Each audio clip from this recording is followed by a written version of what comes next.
What's up guys? In this video I have 8 different flexibility / mobility exercises you can do to test your range of motion and your mobility. These are kind of things that I've always messed around with, and I thought it'd be good to share it with you guys so you guys can kind of see where you're at. Maybe you're flexible with one of the exercises but you need to work on another one. We're going to start with the upper body and then move to the lower body and just try these out during a workout. You can do it as part of your warm-up, you can do it as part of your cool down, but give these a try and kind of see where your progress goes with them. Alright, the first thing we're going to look at is the wrist mobility. You're just going to have your hands together and be pressing them down, seeing how far below the wrist can get below the elbows. And then you'll flip them the other way and put them wrist to wrist, upside down, fingers together, pulling the elbows down. You don't want those wrists to come apart at all. Keep them together and press those elbows down. See how far down they go, and that'll tell you where your wrists are at.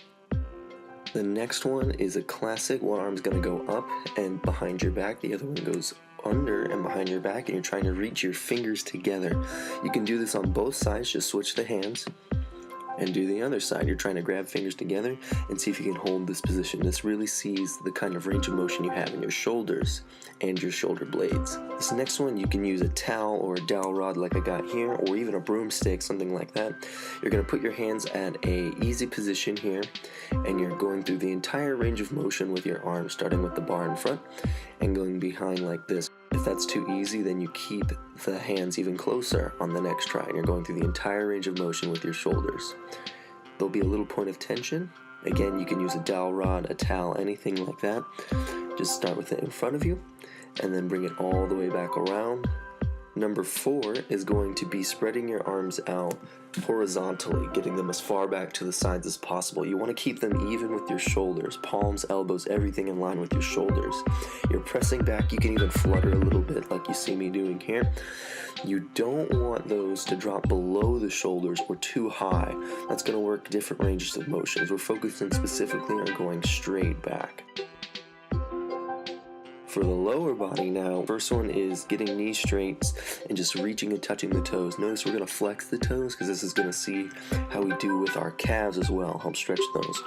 Make sure they stay nice and straight. Start with maybe touching your knees, then slowly going forward to touching your ankles. If your knees pop up like that, just reach further and push them back down. Eventually you can get it to where your hands are touching the floor and your knees is right there next to your face because you've pressed yourself so far down. The next one is your straddle, feet apart, toes are going to be up, knees are going to be facing up to the ceiling, and then you're going to be reaching out forward, hands on the floor, going as far as you can. You're going to see my hands kind of disappear out of frame.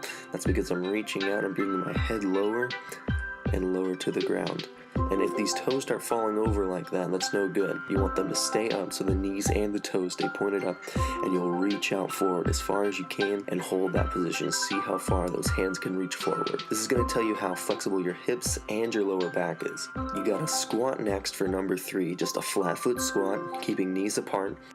You're just seeing how long you can sit in this position. You should be able to sit in this just as comfortably as sitting on the ground. You can practice stretching your legs apart like I'm doing there. We want to make sure that the heels are down, yep, just like I pointed there, and be able to hold this position comfortably, getting hips as close to the ground as we can and still catch our balance. You can also try for fun keeping the knees and feet together. That's what I'm doing here. You'll see it's a little bit harder. You have to have the hands out in front to counterbalance, and that's something you can do with your squat. Final thing is going to be your half lotus. Alright, this is a common move in yoga. It also really helps with the hips and the knees. You're going to start with one leg on top, figure 4, other leg bends underneath, and it is going to stay in front of the knee. You're pushing this down. I like to put my elbows on my knees like this and push. Eventually we're trying to get that knee all the way to the floor. Alright, you can do flutters, you can just push it and hold. It's up to you depending on if you're doing some more active or passive stretching, and then you're going to reach forward. Then you switch to the other side and do the same thing. Keep that leg in front and hold it right there, pressing down. And again, I like to use my elbows. It just helps you stay there. If that foot starts falling to the middle like I pointed to there, that's no good. It's not going to stretch it the way you want. Alright, demonstrate it one more time. Foot on top. If it starts sliding to the middle, that's no good. You want that foot back on top, and then just start reaching down. Get it all the way to the floor if you can. If that becomes too easy, you'll scoot your foot to your hip and bring the other foot on top for a full lotus right here. And then you'll reach all the way flat to the floor. Alright guys, so that's the 8 exercises. Like I said, give them a try. You can add them to your warm-up, you can add them to your cool-down. These are just general exercises that you can use to kind of gauge where your mobility is at as you go through your training, okay? And this is something that you can just mess around with, kind of like I have done, and you'll notice the improvement little by little, especially if you're preparing yourself for your athletic stuff. If you're dedicating that time, you will see the results. So give them a try.